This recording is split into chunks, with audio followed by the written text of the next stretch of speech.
The truth about Malaysia's luxury travel. What if I told you that one of the most beautiful, jaw-dropping, genuinely luxurious travel destinations on the planet has been hiding in plain sight, and the travel industry has been giving you only half the story? Malaysia. You've seen the reels.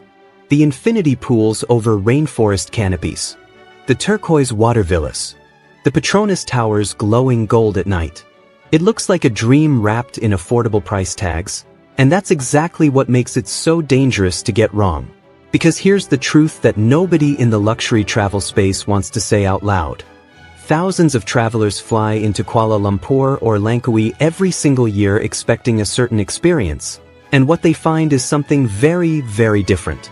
Some of them come home richer for it, in ways money can't buy. Others come home lighter in their wallets and heavier in regret. Today, we are pulling back every curtain. The hidden costs, the scams, the environmental scandals, the political reality, and yes, the moments of genuine, soul-level luxury that will make you rethink everything you thought you knew about travel. But wait, before we begin, please subscribe to ensure that you never miss out on any of my essential stuff. Comment "I subscribe" below, and I will personally welcome you to our community. With that said, let's get started. Let's start with the number that set off every alarm in our research process. According to a 2023 Booking.com travel sentiment report, 63% of first-time luxury travelers to Malaysia said their experience did not match their expectations. 63%. That is not a rounding error. That is a majority. So what's going wrong? Meet James. James is a 34-year-old finance analyst from London. Sharp guy. Detail-oriented. He researches everything. When he decided to treat himself to a solo luxury trip through Malaysia, he spent 3 weeks planning. He booked a 5-star hotel in Kuala Lumpur for $180 a night, which, by any global standard, should deliver a premium experience. The photos were stunning. The reviews were mostly positive. He was ready. James landed at Kaylee, stepped into his taxi, and within the first hour, the first gap appeared. The driver took a longer route. Not aggressively, just longer. By the time James reached his hotel, the meter read nearly double what he'd researched. He shrugged it off. He checked in. The lobby was as beautiful as the photos. The room? Half the size it looked online. The city view was a partial sliver of skyline between 2 construction cranes. He told us, and I'm quoting him directly here, "I didn't feel cheated. I felt like I'd bought a movie poster and been surprised that the actual movie was different." That feeling, that specific feeling, is the most honest summary of Malaysia's luxury travel gap that I've ever heard. And here's what's wild. The hotel wasn't even the biggest shock. The real betrayal came before he even checked in. Let's talk about the hidden cost problem, because this is where most budgets break down before the trip even begins. A 2022 Asia Travel Economics study found that hidden and unexpected fees can inflate a luxury traveler's budget in Malaysia by up to 40% beyond what was advertised. 40%. If you budgeted $3,000 for a luxury week, you might actually need $4,200. What are these costs? Service charges layered on top of service charges. Tourism taxes that vary wildly by state and aren't always listed up front. Complimentary transfers that come with driver gratuity expectations. Spa packages with add-ons that only reveal themselves once you're horizontal on the table and already relaxed. Premium Wi-Fi that's somehow not included in a premium room rate. Priya found all of this out the hard way. Priya is a 28-year-old travel influencer based in Mumbai. She'd built her brand on finding luxury for less experiences across Asia, and Malaysia was supposed to be her crown jewel content piece. She arrived with a carefully structured budget, an aesthetic itinerary, and a camera that cost more than some people's cars. By day 3, she was stress calling her bank. Not because anything dramatic had happened, but because the soft costs had stacked silently, like water rising in a room with no visible leak. A complimentary cooking class. An included sunset cruise that had a fuel surcharge. A resort fee that covered things she never used. Here's what Priya told her followers afterward, and what she wishes she'd known before. Always request a full itemized cost breakdown before you confirm any booking in Malaysia. Ask specifically what the service charge percentage is. It's usually 10%. Ask if there's a government tax on top. There usually is another 6%. And ask what is explicitly not included in the package. That last question alone will save you hundreds. But losing money isn't the worst thing that can happen to a luxury traveler in Malaysia. What I'm about to tell you next genuinely shocked our entire research team. There are, in very real terms, two Malaysias that exist side by side. And the luxury travel industry is very aggressively selling you only one of them. The first Malaysia is everything the brochures promise. Modern, gleaming, sophisticated. Kuala Lumpur's Golden Triangle, where the five-star hotels cluster, is genuinely world-class. The infrastructure, the food courts that somehow serve gourmet-level food at street stall prices, the malls that rival anything in Dubai. The Petronas Towers aren't just tall, they are architecturally brilliant in a way that catches you off guard even when you're expecting to be impressed. But step 20 minutes outside that corridor, not even far, and you enter the second Malaysia. The one that the World Bank's 2023 data describes through a Gini coefficient of 0.41, one of the highest wealth inequality scores in Southeast Asia. Informal settlements. Migrant worker communities.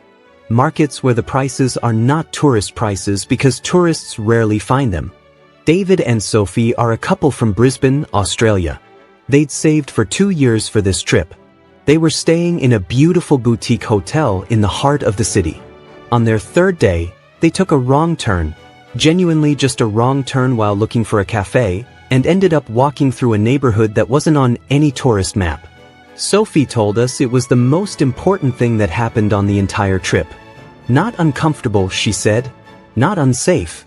Just real. They ended up sharing a meal with a local family who invited them in. They spent 3 hours there. They learned more about Malaysia in that afternoon than in the previous 5 days of curated luxury. David said, "We went home and completely redesigned how we travel. We still book beautiful places to sleep, but we stopped treating the luxury as the experience. The experience is everything else." There is a side of Malaysia that will genuinely take your breath away. But it's not in any luxury brochure. And that, honestly, is the point. Now let's talk about something that's going to make some of you immediately protective of your wallets, because it should. In 2023, the Malaysian Tourism Consumer Protection Board published a report revealing that luxury travel-targeted scams had increased by 31% in a single year. 1 year. 31%. These aren't crude scams. They're sophisticated. They often involve people who speak perfect English, know the names of your hotel, and can describe your itinerary back to you with alarming accuracy. Chen Wei is a 41-year-old businessman who travels to Malaysia 4 or 5 times a year for work. He knows the city. He's not naive. But one afternoon in Bukit Bintang, he was approached by a well-dressed man who, within minutes, had him in a cab at a members-only gem export showroom and $3,200 lighter. The pitch was brilliant. The pressure was gentle. And by the time Chen Wei realized what had happened, the cab was gone and the showroom was, of course, permanently unavailable by phone. The 3 most common luxury traveler scams in Malaysia right now. The gem export scam, where you're convinced you can resell precious stones at home for massive profit. The closed attraction redirect, where someone tells your chosen destination is closed today, but they know somewhere better. And the fake luxury tour operator, complete websites, fake reviews, and disappearing deposits. How do you protect yourself? First, never book any tour, excursion, or experience from someone who approaches you on the street, no matter how convincing they are. Second, verify every operator through Malaysia Tourism's official portal. Third, use credit cards exclusively for large purchases. They have far better dispute protection than cash or bank transfers. And now I need to tell you something about the beautiful resorts you've been dreaming about, because this one is uncomfortable and important. A 2021 WWF Malaysia report found that over 70% of Malaysia's luxury beach resorts sit on land where protected rainforest or coral reef once existed. Once existed. Elena is a 36-year-old environmental scientist from Frankfurt. She specifically chose Malaysia for an eco-luxury holiday because the marketing of several resorts used language like sustainable, carbon neutral, and nature first. She arrived, she looked closer, and what she found was a practice known as greenwashing, the use of environmental language without genuine environmental commitment. Elena filed a formal report with Malaysia's Department of Environment. She also published her findings. And then, still in Malaysia, she found something that completely redeemed the country for her. There are genuinely sustainable luxury operators in Malaysia. Small in number, but extraordinary in quality. Borneo Eco Tours. The Datai Langkawi, one of the few luxury resorts in the world with a genuine on-site natural reserve and a dedicated resident naturalist. Gaia Island Resort in Sabah, where coral restoration is funded directly by room revenue. These exist. They're real. And they are not greenwashing. The rule Elena now lives by, and that I'd encourage you to use, is this. If a resort's sustainability page doesn't list specific measurable commitments with dates, it's marketing language. Real sustainable resorts list real numbers. Now, because this video would be incomplete without it, let's talk about where genuine luxury actually lives in Malaysia. And some of this is going to surprise you. Fatima is a 62-year-old retired schoolteacher from Dubai. She'd stayed at the Burj Al Arab. She'd done the Maldives over water bungalow. When her daughter suggested Malaysia, Fatima was politely skeptical. She went. She ended up in a 1920s heritage mansion in Georgetown, Penang, converted into a 12-room boutique stay with original Peranakan tiles, hand-carved furniture, and a host who brought her hand-brewed local coffee every morning and sat with her to tell her the history of every object in the breakfast room. Fatima told us, and I want you to really hear this, that was the most luxurious thing I have ever experienced. And I don't mean expensive. I mean luxurious. Because someone cared. Stay costs $74 a night. You read that correctly. Malaysia's hidden luxury lives in its heritage. In Penang's UNESCO-listed Georgetown. In the colonial hill stations of Cameron Highlands where the air is cool and the tea estates turn the landscape into something out of a painting. In the river lodges of the Kinabatangan in Borneo, where you wake up to wild pygmy elephants crossing the water 30 feet from your window. In the Perhentian Islands before peak season, when the water is so clear it looks digitally enhanced. Now here is the fact that makes every food-obsessed traveler immediately want to book a flight. Malaysia has Michelin-starred hawker stalls. Street food vendors cooking in open-air markets, given the same recognition as fine dining restaurants in Paris or Tokyo. CNN Travel ranked Malaysia's street food scene #1 in the world for 3 consecutive years, 2020, 2021, and 2023. Marco is a Michelin-starred chef from Bologna, Italy. He flew to Penang, specifically to Penang, to study the technique of a char kway teow hawker who has been cooking the same dish for 47 years. Marco spent 4 days watching, asking questions, taking notes. He then attempted to replicate the dish in his own kitchen back home. He posted a video of the result, and in the caption, he wrote simply, "I cannot do this. The wok heat, the rhythm, the instinct, it is not transferable. He has something I do not." A Michelin chef, admitting defeat to a $3 plate of noodles. That is the food luxury of Malaysia. And you can access it for the price of a coffee back home. Let me spend a moment on the political reality, because luxury travelers often avoid this conversation and then are confused when things don't work the way they expected. Malaysia has had 3 changes of government in under 5 years. That is a significant amount of political turbulence for a country that positions itself as a stable, premium travel destination. Infrastructure projects get paused. Tourism investment shifts. Some areas that were being developed as luxury corridors have stalled. But here's the part that surprises most people.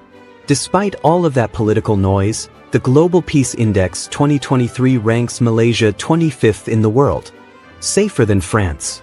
Safer than the United States. Safer than most of Western Europe. The political turbulence is real, but it largely plays out in parliament and in headlines, not on the streets or in the hotel corridors. What it does affect, practically, is consistency. Some luxury developments are delayed. Some tourist infrastructure is underfunded. Some areas that were promised world-class amenities still look like they're waiting for a follow-through. But for the traveler who goes in with eyes open, Malaysia remains one of the most genuinely safe, genuinely welcoming, and genuinely extraordinary places on the planet. Before I wrap this up, I want to give you the 3 things that separate the travelers who have transformational experiences in Malaysia from the ones who come home disappointed. First, separate your accommodation budget from your experience budget. Most incredible things in Malaysia, the food, the culture, the nature, cost almost nothing. Don't burn your entire budget on a room and then live a shallow trip. Sleep well, but spend your real energy and a smaller amount of your real money on what Malaysia does that nowhere else can. Second, go somewhere off the standard luxury map. Ipoh, Kuching, the Kinabatangan River.